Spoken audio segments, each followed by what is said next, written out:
সুপ্রিয় দর্শক, স্বাগতম জানাচ্ছি সর্বশেষ আপডেট বাংলা সংবাদে। শুরুতেই জানিয়ে দিব সংবাদ শিরোনাম। শুরুতেই জানাবো প্রধানমন্ত্রী হয়েই অ্যাকশন শুরু তারেক রহমানের। তারেক রহমান প্রধানমন্ত্রী নির্বাচিত হওয়ার পর বেশ কিছু দৃষ্টান্তমূলক বিএনপি নেতারা যখনই হাতে আইনের শাসন তুলে নিচ্ছেন বা তুলে নেওয়ার চেষ্টা করছেন, তখনই তাকে পদক্ষেপ করতে দেখা গিয়েছে। মব আতঙ্কে সরকারি বাসভবন ছাড়তে চাইছে না ইউনূস সহ মবের নেতারা। সাবেক অন্তর্বর্তী সরকারের আমলের বিচার বহির্ভূত হত্যা ও মানবাধিকার লঙ্ঘনের ঘটনাগুলো দেশি বিদেশি বিভিন্ন মানবাধিকার সংস্থার প্রধান উদ্বেগের কারণ হয়ে দাঁড়িয়েছে। জানিয়ে দিব অবশেষে বন্ধ ইস্ট ইন্ডিয়া কোম্পানি।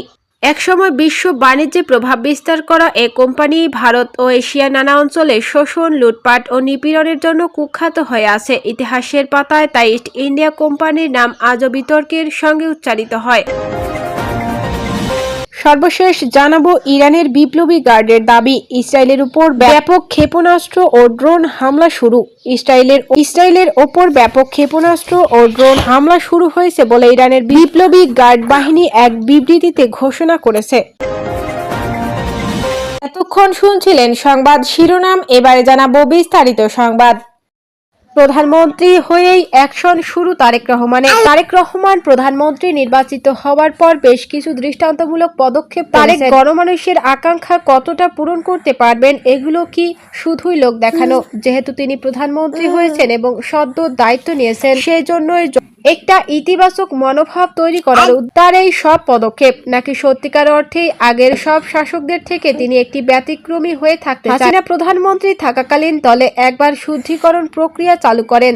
দলে যেসব নেতাকর্মীদের বিরুদ্ধে দুর্নীতিতে জড়িত থাকার অভিযোগ ওঠে এবং সেই সব অভিযোগের প্রমাণও পাওয়া যায়, সেই সব নেতাদের তিনি দল থেকে বহিষ্কারের সিদ্ধান্ত নেন। কিন্তু পরবর্তী দেখা গেল দুর্নীতি বিরোধী অভিযান একসময় ক্যাসিনো বিরোধী অভিযানে পর্যবসিত হয়, কারণ এত দুর্নীতির ঘটনা সামনে আসতে শুরু করে যা সামলা দেওয়া সম্ভব ছিল না হাসিনা। ফলে তিনি দলে শুদ্ধিকরণ প্রক্রিয়া স্থগিত রাখার সিদ্ধান্ত নেন। ক্যাসিনো বিরোধী অভিযানেও দেখা গেল সীমাবদ্ধতা। যুবলীগের তৎকালীন সভাপতি ওমর ফারুক শেখ পরিবারের সদস্য হওয়ায় তার বিরুদ্ধে কোনো পদক্ষেপ করা হয়নি। এখনোই তারেক রহমানের সাম্প্রতিক নেওয়া পদক্ষেপ নিয়ে প্রশ্ন উঠছে, তিনি তার পদক্ষেপ চালিয়ে যেতে পারবেন তো, নাকি শেখ হাসিনার মতো তাকেও একটা সময় মব আতঙ্কে সরকারি বাসভবন ছাড়তে চাইছেন না ইউনূস সহ মবের নেতারা। প্রধান উপদেষ্টা ডক্টর ইউনূস সহ উপদেষ্টারা বারবার দলমত নির্বিশেষে নাগরিকের মানবাধিকার সুরক্ষার প্রতিশ্রুতি দিলেও বাস্তবে তার প্রতিফলন দেখা যায়নি বলে মানবাধিকার সংস্থাগুলোর প্রতিবেদনে উঠে এসেছে। বর্তমানে রাজনৈতিক পট পরিবর্তনের পর সেই মব সহিংসতার আতঙ্কে আছেন সাবেক অন্তর্বর্তী সরকারের বেশ কয়েকজন উপদেষ্টা ও শীর্ষ পর্যায়ের ব্যক্তিবর্গ। দেশে আইনের শাসন ও বিচার ব্যবস্থার ভঙ্গুর অবস্থার কারণে তারা এখন জনরোষের কবলে পড়ার ভয় পাচ্ছেন। এই নিরাপত্তাহীনতার কারণেই তারা আপাতত সরকারি বাসভবন ছাড়তে অনীহা প্রকাশ করছেন। তথ্যমতে সাবেক প্রধান উপদেষ্টা ডক্টর ইউনূস চলতি মাসের মধ্যেই রাষ্ট্রীয় অতিথি ভবন যমুনা ছেড়ে তার গুলশানের বাসভবনে ফিরে যাবেন। অন্যদিকে বর্তমান সরকারের 49 জন মন্ত্রী, প্রতিমন্ত্রী এবং অন্যান্য পদমর্যাদার কর্মকর্তাদের আবাসনের ব্যবস্থা করতে আবাসন পরিদপ্তর দ্রুত সংস্থার কাজ শুরু করেছে, যাতে মার্চের মধ্যেই নতুন বরাদ্দ সম্পন্ন করা যায়। অবশেষে বন্ধ ইস্ট ইন্ডিয়া কোম্পানি। ভারতবর্ষে ব্রিটিশ ঔপনিবেশিক শাসনের ভিত্তি স্থাপনকারী ইস্ট ইন্ডিয়া কোম্পানি আবারও বন্ধ হয়ে গেল। সাম্প্রতিক সময়ে দেউলিয়া ঘোষণার পর প্রতিষ্ঠানটি স্থায়ীভাবে কার্যক্রম গুটিয়ে নেয়। লন্ডনে বিলাস পণ্য বিক্রির ব্র্যান্ড হিসেবে নতুনভাবে যাত্রা শুরু করলেও শেষ পর্যন্ত আর সংকট কাটিয়ে উঠতে না পেরে ব্যবসা বন্ধ করতে বাধ্য হয় ঐতিহাসিক এ প্রতিষ্ঠানটি।